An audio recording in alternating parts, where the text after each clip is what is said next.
श्री गणेशाय नमः। श्री रामचंद्राय नमः। श्री राम भक्ताचे महिमान आगाध गणाती पावन।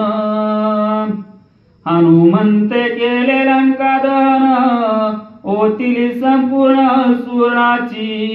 ग्रंथकर्ते नारदाबा सांगतात, हनुमंत भक्ताचा असणारा राम भक्ताचं महत्व सांगतात.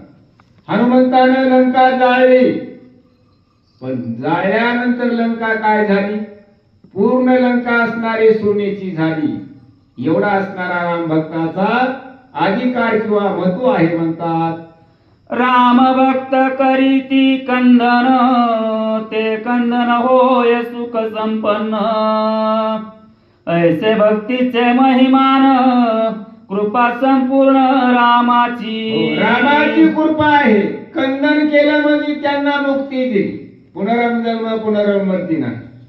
मोक्षे सायुजता नावाची आणि जी लंका नगर जाळलेली आहे त्याच्याबद्दल सांगतात ती असणारी पूर्ण सोन्याची झालेली आहे. हनुमंते जाळिले लंकेसी नवे काळी कोळसामसी। सुवर्ण ओतिले चौपासी पित प्रदेशी सोबत। कसे नाथबाबा म्हणतात, हनुमंतानं लंका जाळली. जाळल्यानंतर पूर्वी माळ्या म्हणजे असणारा त्या ठिकाणी माळवळ अनेक होती, पण कोळसा झाला नाही. सोन्याची झालेली आहे. काळाखोर असणारा त्या ठिकाणी राख किंवा असणारा कोळसा नाही.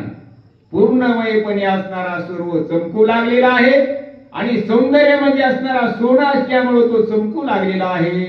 करिता लंकेचे दहन लंका ओतील सुवर्ण।